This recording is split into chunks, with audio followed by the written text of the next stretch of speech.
pada kesempatan siang hari ini kembali kita dipertemukan dan dikumpulkan oleh Allah Ta'ala di dalam majlis ilmu yang mulia ini dalam keadaan sehat walafiat.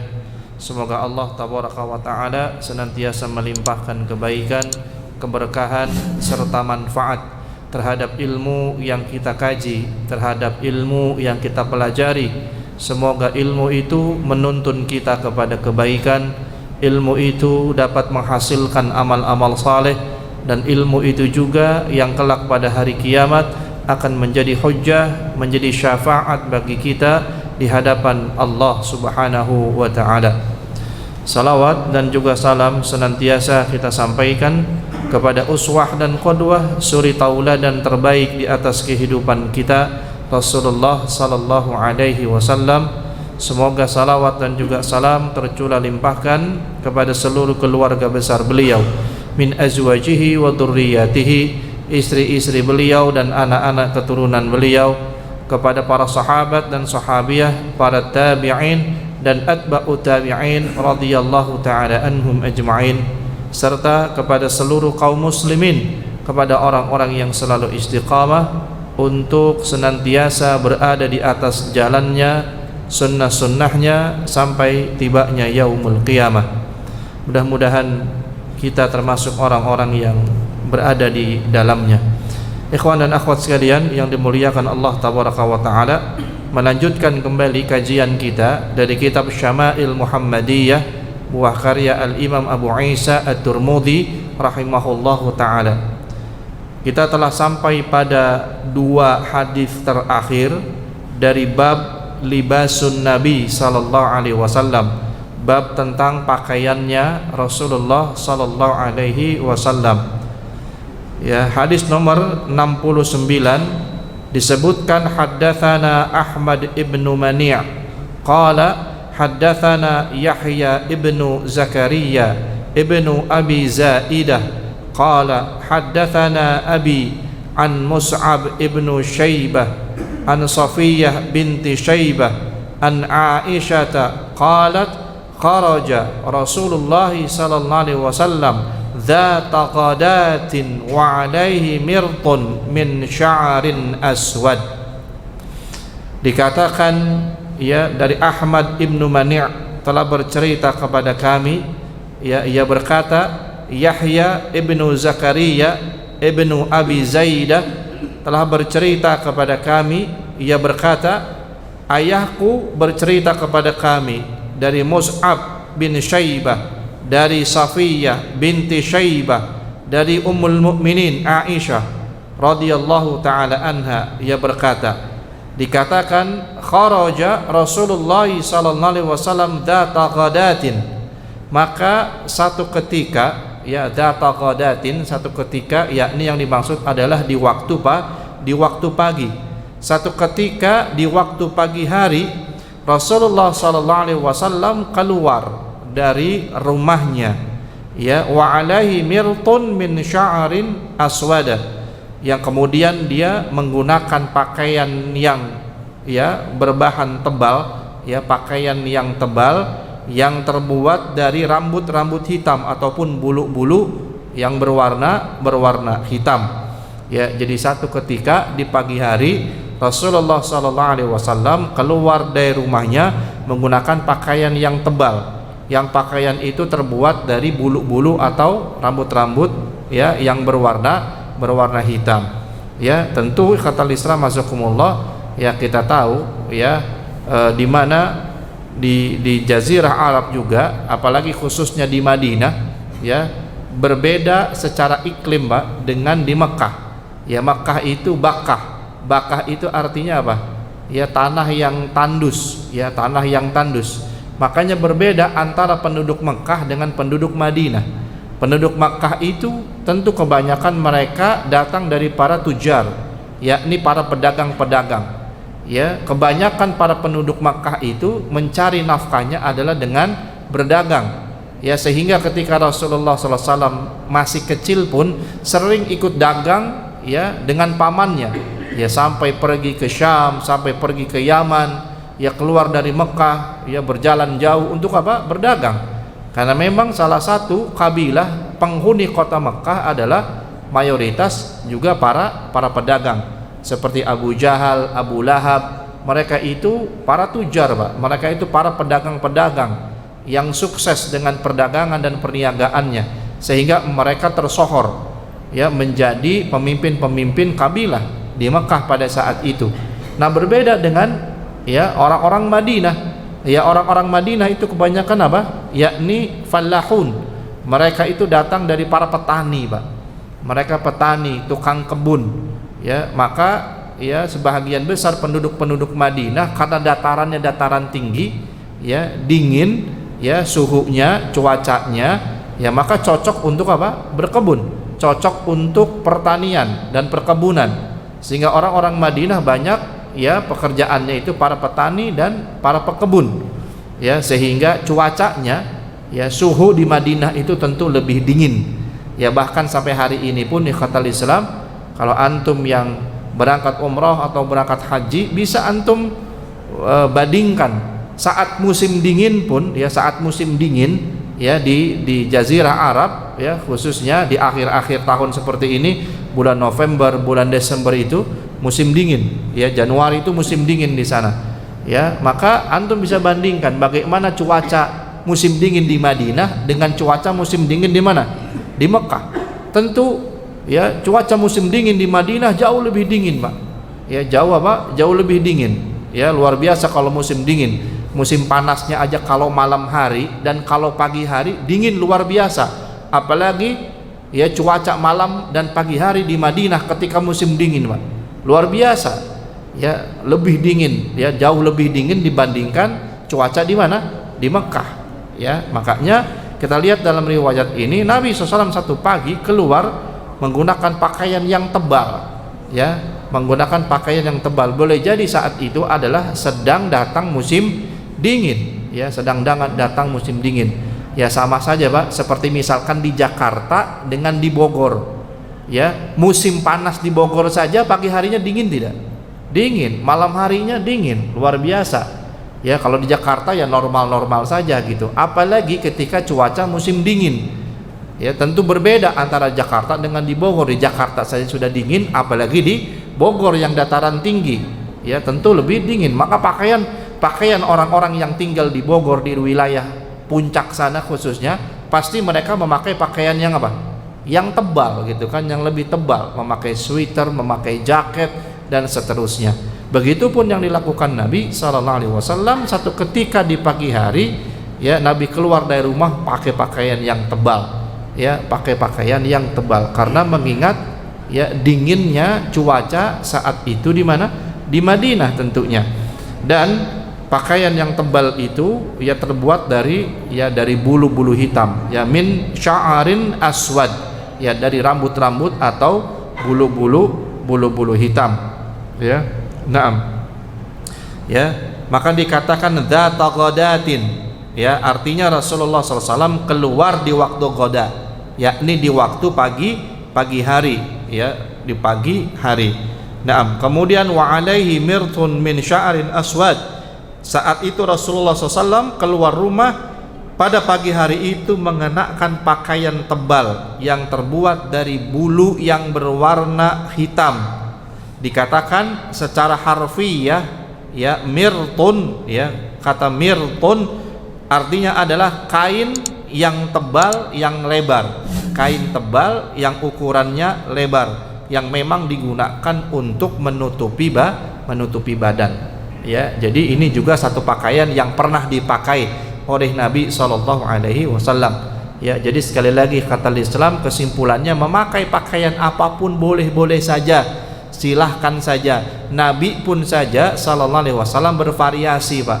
Ya, kita tahu Nabi pernah pakai gamis, Nabi pernah pakai dua setel, pakaian atas dan ada pakaian bawahnya. Nabi juga pernah pakaian yang berwarna merah ada motifnya. Nabi juga pernah memakai pakaian yang berwarna putih, ya. Dan juga dalam riwayat ini Nabi SAW juga memakai ya pakaian yang tebal yang terbuat dari bulu-bulu yang berwarna hitam. Ya, naam, tentu sesuai dengan kondisi dan keadaannya, kata Islam. Ya, masa iya lagi musim dingin pakai gamis terus? Ya, bisa jadi kedinginan, Pak. ya pakai gamis iya, tapi lagi musim dingin ya pakai jaket kan gitu. Ya kita perginya kemana? Ya perginya ke puncak, ke Bogor, ya ke Bandung, ke Sukabumi, ya daerah-daerah dataran tinggi. Tentu pasti ya kita apa? Ya membawa pakaian tebal kan gitu, membawa jaket dan seterusnya. Ya itu tentu sesuai dengan kondisi dan keadaan tempat di mana kita berada. Ya begitupun Nabi SAW ya melakukan itu. Kemudian hadis ke-70 ya yang terakhir dalam ya pembahasan tentang pakaian Nabi SAW, dikatakan haddatsana Yusuf ibnu Isa qala haddatsana Waqi' qala haddatsana Yunus ibnu Abi Ishaq an abihi an Sya'bi an Urwah ibnu al-Mughirah ibnu Syu'bah an abihi anna an-nabiy sallallahu alaihi wasallam labisa jubbatan rumiyatan doyiqatal kummaini. Ya, Yusuf ibnu Isa telah bercerita kepada kami, ia berkata, ya Waqi' telah bercerita kepada kami, ia pun berkata, Yunus ibnu Abi Ishaq bercerita kepada kami dari ayahnya, dari Sya'bi, dari Urwah bin Mughirah ibnu Syu'bah, dari bapaknya, ya radhiyallahu taala anhum ajma'in. Dikatakan ya anna nabiyya sallallahu alaihi wasallam adalah Rasulullah sallallahu alaihi wasallam pernah memakai labisa jubbatan, memakai jubah, ya rumiyatan, ya memakai jubah ala jubah orang-orang Romawi, ya Romawi, ya doyiqatal kumain, ya doyiqah ya kecil atau sempit, ya kedua lengannya. Nabi SAW pernah memakai jubah ala jubahnya orang Romawi yang dikatakan dalam riwayat ini kedua lengannya dalam keadaan apa? Dalam keadaan sempit. Ya, hadis ini dikeluarkan Imam Muslim ya dan juga Imam At-Tirmidzi. Ya, dikatakan dalam syarahnya Al-Imam Abu Isa At-Tirmidzi rahimahullahu taala menutup bab ini dengan menghadirkan hadis yang bersumber dari sahabat Al-Mughirah ibnu Syu'bah radhiyallahu taala anhu yang menceritakan bahwa satu ketika ia pernah melihat Nabi SAW mengenakan pakaian jubah, ya jubah yang dibuat desainnya seperti ala pakaian Romawi, ya desainnya seperti pakaian Romawi, ya. Naam, akan tetapi kata Islam tentu ya yang Nabi lakukan di sini bukan dalam rangka apa? Bukan dalam rangka tasyabbuh, bukan dalam rangka menyerupai ya orang-orang kafir, menyerupai orang-orang Romawi, bukan, Pak. Ya, silakan saja seperti sekarang misalnya kita ya pakaian modern khususnya yang dipakai oleh orang-orang Eropa sana, bagaimana, Pak? Pakai dasi misalnya, kemudian pakai jas dan seterusnya. Kita sebagai seorang muslim boleh nggak begitu? Ya boleh-boleh saja gitu kan, dalam situasi tertentu, dalam acara-acara resmi tertentu kita pun seperti itu ya, menggunakan apa? Mengenakan pakaian kemeja rapi, berdasi, ya memakai jas rapih kan begitu ya, boleh jadi ya dalam keadaan-keadaan acara-acara resmi ya, nggak apa-apa yang seperti itu. Tentu ya kita tahu pakaian yang seperti itu memang biasa identik dipakai oleh orang-orang ya Eropa misalkan, orang-orang bule sana. Lalu apakah pakaian yang seperti itu termasuk kategori tasyabbuh? Tentu tidak. Ya, selama tentu diri kita ya memang hati kita tidak meniatkan untuk ya menjadikan tren itu sebagai kiblat kita, maka hal itu tidak menjadikan kategori apa? Tasyabbuh. Nabi pun sallallahu alaihi wasallam ya pernah memakai pakaian jubah ya yang menyerupai desain ala orang Romawi ya. Kata rumiyah dalam hadis ini rumiyatan ya, yakni dinisbatkan kepada Romawi ya, dinisbatkan kepada Romawi ya, yakni jubah adalah pakaian yang dipakai sebagai pelapis luar dari gamis ya, dikatakan dayiqatal kumain, doyiqatal kumain ya, berarti kedua lengan jubahnya itu dalam keadaan sempit ya. Demikian ikhwatal Islam. Maka dikatakan dalam penutup syarah ya bab ini, demikianlah penjelasan tentang pakaian yang dipakai oleh Rasulullah sallallahu alaihi wasallam yang disusun oleh Al-Imam Tirmidzi dalam kitab ini. Ya, jadi sekali lagi kesimpulannya kata beliau adalah bahwa jenis pakaian yang dipakai oleh Rasulullah sallallahu alaihi wasallam itu beraneka ragam, tidak satu jenis. Ya, sebagaimana tadi anak katakan, Nabi pernah memakai gamis, Nabi pernah memakai jubah, Nabi pernah memakai pakaian 2 potong, bagian atas pakaian dan bagian bawah. Ya, dan Nabi juga memakai sarung, Nabi memakai selendang, memakai tutup kepala, ya, bahkan memakai pakaian jubah yang ya menyerupai jubahnya orang-orang Romawi, ya, karena pada dasarnya jelas semua jenis pakaian itu hukum dasarnya adalah mubah. Hukum dasarnya adalah boleh atau halal kata para ulama, kecuali tentu pakaian yang kita pakai itu mengandung hal-hal yang memang terlarang di dalam ya larangan agama, ya, seperti misalnya kaum laki-laki memakai pakaian kaum perempuan, ya, atau kaum perempuan saat ini banyak menggunakan pakaian yang dipakai oleh kaum laki-laki. Ya, antum lihat coba kaum perempuan sekarang, subhanallah, ya, pakaian celana misalnya Pak, celana panjang, apalagi khususnya celana jin, ya, jin atau iblis Pak, ya kan? Naam, ya, itu celana yang identik dipakai oleh kaum laki-laki, bukankah kan demikian? Tapi sekarang justru juga kaum perempuan menggunakan itu gitu, biasa-biasa saja. Padahal boleh jadi pakaian yang seperti itu terlarang tidak dalam hukum agama? Terlarang. Ya, bukankah dalam hadis Abdullah bin Abbas radhiyallahu taala anhuma dikatakan la'ana Rasulullah sallallahu alaihi wasallam al-mutasyabbihina minar rijali bin nisa wal mutasyabbihati minan nisa'i bir rijal. Rasulullah sallallahu alaihi wasallam melaknat kaum laki-laki yang menyerupai kaum perempuan, dan juga Rasulullah SAW melaknat kaum perempuan yang menyerupai kaum laki-laki. Pakailah pakaian yang sesuai dengan kodratnya. Laki-laki memakai pakaian laki-laki, wanita memakai pakaian wanita, bukan terbalik-balik. Ya, demikian itu hukum dasarnya halal. Tapi kalau ya datang dalil-dalil yang mengharamkan hal itu, maka berubah hukumnya menjadi apa? Menjadi haram. Seperti apa lagi contohnya?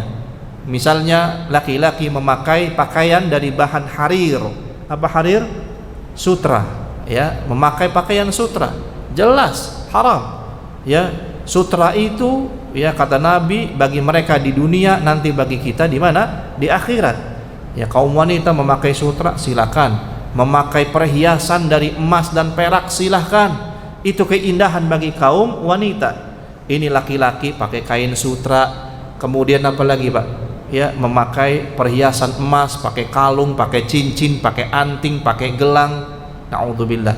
Ketika ditanya, loh ini kan emas putih Ustadz, bukan emas kuning. Lalu bedanya apa Pak? Ya, emas putih itu ada campuran emas kuningnya tidak? Ada. Bahan dasarnya emas. Yang terpenting bahan dasarnya emas. Mau emas putih kayak apa, emas karyo, emas apa, macam-macam ya, mending emas, ya, nggak boleh, haram. Ya, orang suka berdalih seperti itu, tidak boleh.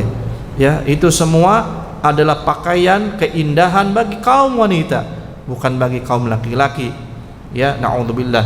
Karena tentu ada kaum laki-laki yang memakai itu semua, pasti berpotensi besar kata para ulama menimbulkan kesombongan, juga menyerupai wanita, menyerupai orang-orang kafir, ya, menyerupai orang-orang kafir, ya, dan juga pakaian-pakaian tersebut menimbulkan ya sifat aneh, ya, karakteristik yang aneh, ya, di tengah-tengah masyarakat, ya. Kali gitu Pak, ada laki-laki pakai rok gitu misalnya, ya, atau pakai daster gitu sekalian misalnya. Bagaimana, aneh tidak di masyarakat? Pasti aneh kan gitu, karena tidak sesuai ya dengan fitrahnya. Naam. Allah Subhanahu wa taala berfirman dalam penutup bab ini dalam surah Al-A'raf surah ke-7 pada ayat ke-32, "Qul man harrama zinatallahi allati akhraja li'ibadihi wat thayyibati minar rizqi." Katakanlah wahai Muhammad, siapakah yang mengharamkan perhiasan dari Allah yang telah Allah sediakan untuk hamba-hambanya, dan juga rizki yang baik-baik tersebut. Ya, siapa yang mengharamkan perhiasan dari Allah yang telah Allah sediakan untuk hamba-hambanya dan juga rizki yang baik? Ya, tentu maksudnya ayat ini Allah Subhanahu wa taala mengingkari siapa saja yang mengingkari pakai pakaian, mengingkari makan makanan, minum minuman yang telah Allah Ta'ala sediakan untuk hamba-hambanya. Ya, jadi Allah sediakan makan makanan, Allah sediakan minum minuman, Allah sediakan pakai pakaian untuk kita, maka itu rizki dari Allah, ambil. Ya, maka punya rizki belikan pakaian, punya rizki belikan makanan, punya rizki dari Allah belikan minuman, dengan syarat adalah halal dan thayyibah, dengan syarat pakaian, minuman, ya, makanan itu adalah datang dari yang halal. Ya, tentu datang dari yang halal. Ya, karena mungkin masih ada ya Pak orang-orang yang di sebahagian pedalaman sana sesungguhnya Allah kasih pakai pakaian, Allah berikan makan makanan dan minuman yang halal, tapi mereka menolaknya, kan gitu. Ada suku-suku tertentu di pedalaman sana yang mereka menolak berpakaian, mereka lebih memilih telanjang gitu kan. Padahal Allah berikan kepada kita pakaian ini dari Allah Pak, makan makanan ini dari Allah, minuman yang kita minum semua datang dari Allah. Terimalah yang halal dan thayyib itu dari Allah. Ya, maka haram bagi kita menolak itu semuanya. Ya, suruh berpakaian tidak mau. Ya, sekarang disuruh berpakaian yang baik, yang sesuai dengan syariat, yang menutup aurat, nggak mau. Ya, lihat wanita-wanita sekarang. Ya, Masya Allah, disuruh dikasih pakaian sama Allah dengan pakaian yang baik, yang benar, yang menutup auratnya, yang sesuai dengan syar'i, ya ditinggalkan sama mereka, kan gitu. Ya, lebih suka memakai pakaian yang terbuka. Makanya sampai ada istilah apa tuh yang lagi yang ya tenar ya, yang viral di kalangan kita, sampai dibilang apa katanya, jangan percaya sama perempuan ya, dikasih alis mata saja digambar ulang katanya Pak. Ya, bilang sampai begitu Pak. Ya, percaya sama perempuan dikasih alis mata saja digambar ulang katanya. Iya, lihat perempuan sekarang kan begitu. Ya, udah bagus-bagus alis matanya dikerok, dibikin lagi, kan gitu. Ya, pemberian Allah saja ya sama dia di apa? Direvisi gitu Pak. Ya, direvisi. Ya, apalagi ya pemberian manusia. Ya, sampai ada yang mengatakan seperti itu. Makanya bagi para ikhwat, bagi para kaum ibu, ya semuanya, betapa cintanya Islam kepada kaum wanita, betapa cintanya Rasulullah SAW kepada kaum wanita. Ya, senantiasa Rasulullah SAW mengingatkan tentang kebaikan, karena memang kita tahu tatkala Nabi SAW melakukan perjalanan Isra dan Mi'raj, diperlihatkan surga, diperlihatkan neraka oleh Allah Ta'ala, maka Nabi pun SAW menyampaikan kepada kita, sungguh ya neraka itu siapa paling banyak penghuninya? Aktsaruhumun nisa. Ya, paling banyak penduduk neraka penghuninya itu adalah kaum wanita, kaum perempuan. Ya, maka dari itu ya, ketika disampaikan nasihat kepada para akhwat sekalian, kepada para ibu sekalian, maka ambil nasihat itu, camkan sebaik-baiknya, kemudian amalkan dan taati setiap nasihat ya yang telah datang dari Nabi sallallahu alaihi wa ala alihi wasallam. Ya, demikian ikhwatal Islam azakumullah. Ya, selesailah pembahasan kita pada bab yang ke-8, ya, bab tentang libas dan pakaiannya Nabi sallallahu alaihi wasallam. Sampai tiba kita pada bab yang ke-9 yang baru ya. Bab yang ke-9 ini berbicara tentang potret kehidupan yang sederhana atau kesederhanaan hidupnya Rasulullah sallallahu alaihi wasallam. Ya, pada bab 9 ini kita akan berbicara tentang potret kesederhanaan hidupnya Rasulullah sallallahu alaihi wasallam. Ya, salah satunya adalah berbicara tentang sederhananya Rasulullah di dalam makan makanan, Pak. Ya, Nabi ya dalam ya apa namanya menghidangkan makanan, ya makan makanan itu tentu ya datang dari makan makanan yang juga sangat sederhana. Beliau hidup sangat sederhana, kehidupannya yang sangat sederhana. Bukankah juga Nabi SAW pernah berdoa, Allahumma ahyini miskinan wa amitni miskinan, ya, wahsyurni ala jumratal masakin. Kata Rasulullah SAW berdoa, Allahumma ahyini miskinan, ya Allah hidupkan aku secara miskin, kalau diterjemahkan begitu, dan wafatkan aku juga dalam keadaan miskin, dan kumpulkan aku bersama kumpulan orang-orang miskin. Maknanya kata para ulama hadis tentang kalimat miskin di sini adalah sederhana. Ya, jadi Nabi minta kepada Allah agar dihidupkan dengan kehidupan yang sederhana. Ya, dan juga Rasulullah minta kepada Allah agar ia diwafatkan juga dalam keadaan yang sederhana, dan ia minta dikumpulkan, ya, minta dikumpulkan nanti pada hari kiamat oleh Allah Subhanahu wa taala bersama kumpulan orang-orang miskin. Ya, makanya Nabi SAW hidupnya sederhana, luar biasa.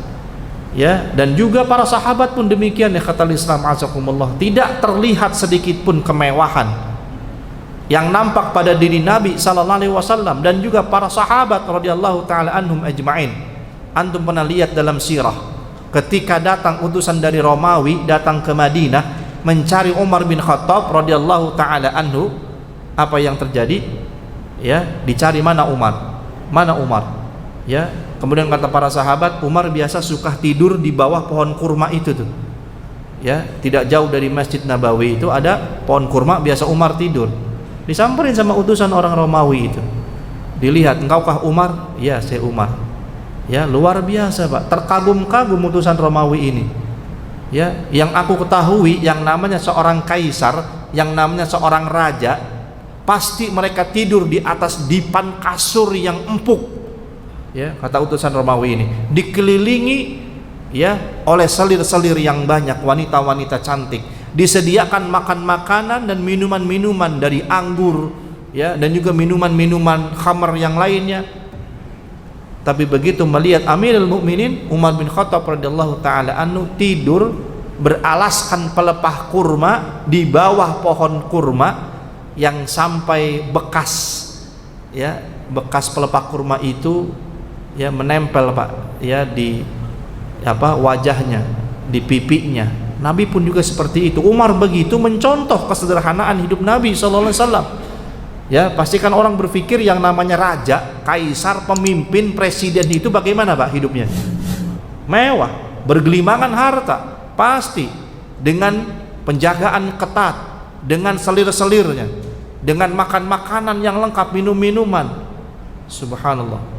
Ya, tapi tidak dengan Rasulullah dan juga dengan para sahabat radhiyallahu taala anhum ajma'in. Kaget orang Romawi kok. Ya, Pak. Oh, inilah kata utusan Romawi tersebut yang bisa dengan sebab inilah, ya, sehingga pasukan kaum muslimin ini bisa mengalahkan Persia, bisa menaklukkan Romawi. Ya, kata utusan Romawi itu apa? Dengan sebab inilah, dengan sebab inilah, ya, dengan kesederhanaan, ya, Amirul Mukminin, kesederhanaan para sahabat. Siapa yang mereka tiru? Nabi sallallahu alaihi wasallam. Berpuasa siang harinya, salat malam pada malam harinya, ya, tidak bermewah-mewahan. Subhanallah.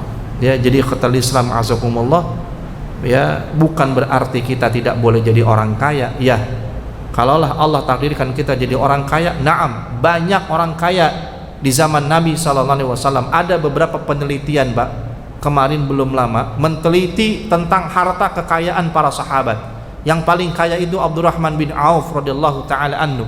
Yang kedua Utsman bin Affan, dan juga ada para sahabat yang lainnya. Antum bisa bayangkan kekayaan Abdurrahman bin Auf, ada yang meneliti jumlah nilainya kurang lebih 72.000 miliar dolar, Pak. 72.000. Ya.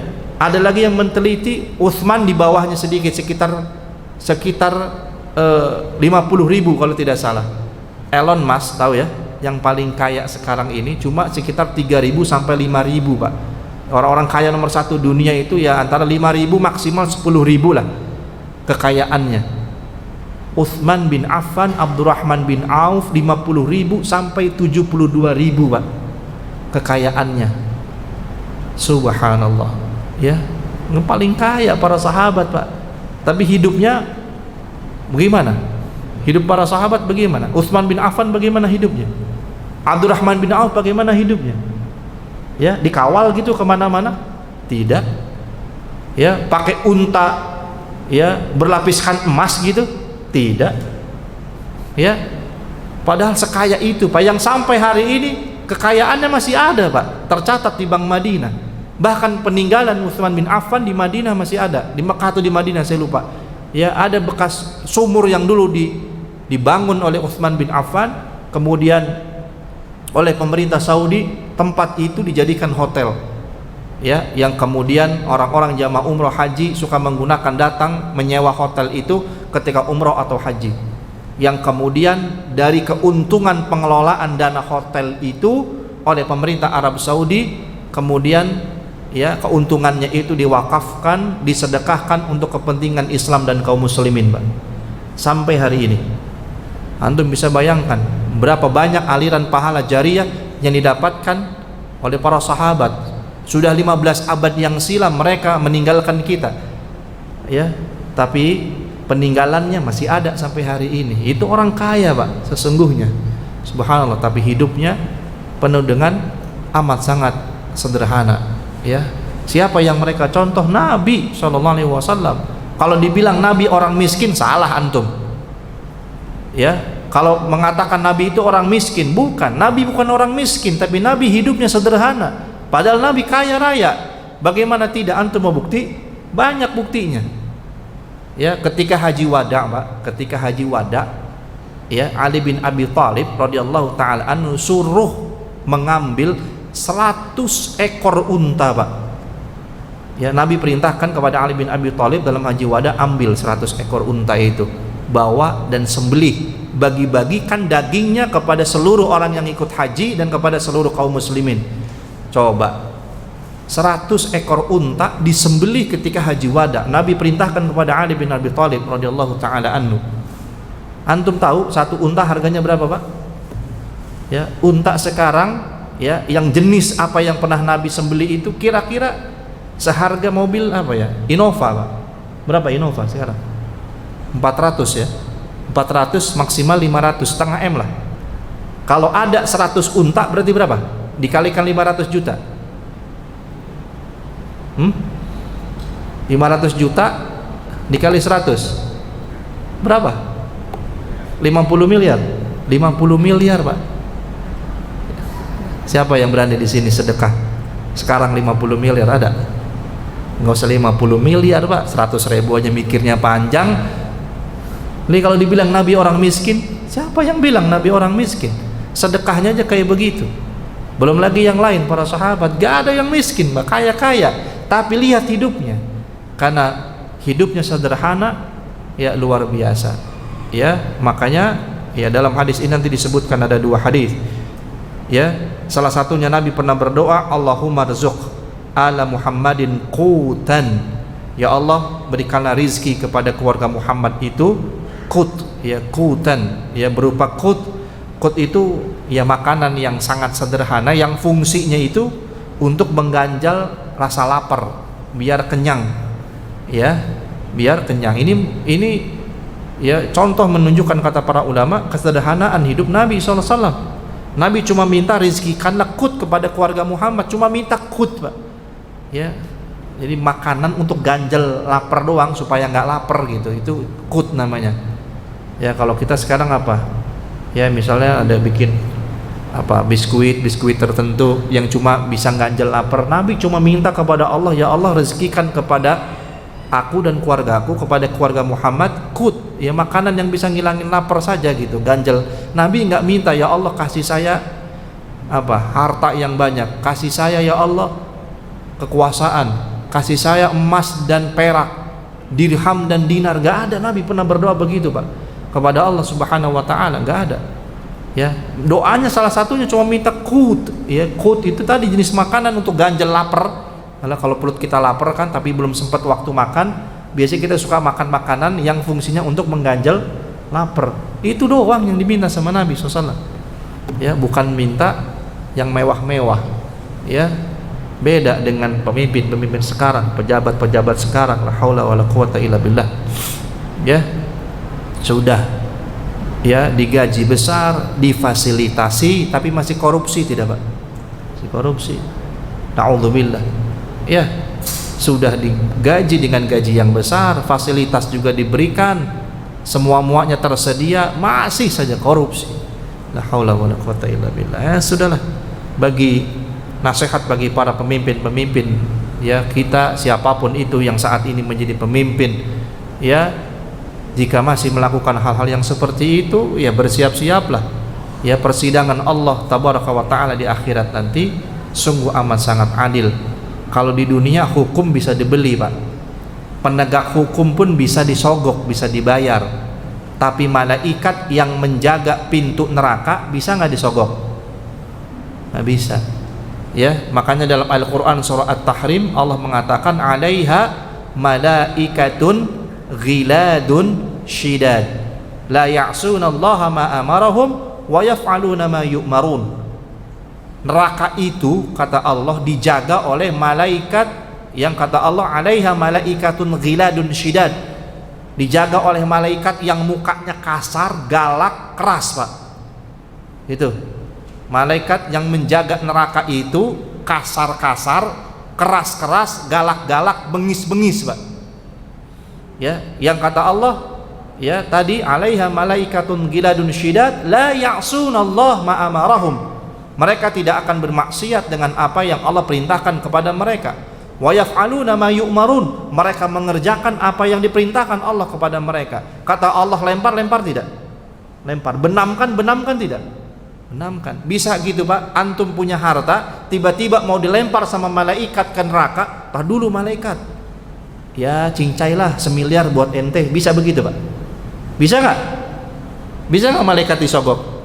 Bisa. Coba di dunia, sudah jelas-jelas bersalah, sudah jelas-jelas korupsi, sudah jelas-jelas membunuh sekalipun, sudah ditetapkan hukumnya sebelumnya, padahal sudah diketuk palu, penjara seumur hidup, tiba-tiba direvisi, Pak. Apa? Hukumannya tidak jadi hukuman seumur hidup, mendapatkan remisi, dikurangin 2 hari, 2 tahun, 3 tahun juga bebas lagi besok. Itu hukum siapa? Dunia. Tapi hukum Allah Jalla Jalaluh, ya, lihat saja sendiri nanti pada yaumul qiyamah. Makanya ketika kita kata Nabi mendapatkan kedoliman dari para pemimpin-pemimpin kita, kita minta sesuatu tidak diberikan oleh mereka, kepada siapa kemudian kita mintanya? Kata Nabi, fas'alullah, mintalah semuanya kepada Allah Subhanahu wa ta'ala. Sudah, Pak. Sekarang mintanya sama siapa? Sama Allah. Ya, minta keadilannya sama siapa? Sama Allah. Ya, nuntut keadilan di hari gini mah udah kayak barang langka, susah, kata orang kan begitu. Nggak bakal didengerin, nggak bakal dijalanin. Maka mintanya sama siapa? Nabi perintahkan fas'alullah, mintalah sama Allah tabaraka wa ta'ala, zat yang maha adil, seadil-adilnya. Barakallahu fikum. Mohon maaf jika ada kesalahan dan kekurangan. Subhanakallahumma bihamdika asyhadu an la ilaha illa anta astaghfiruka wa atubu ilaik. Assalamualaikum warahmatullahi wabarakatuh.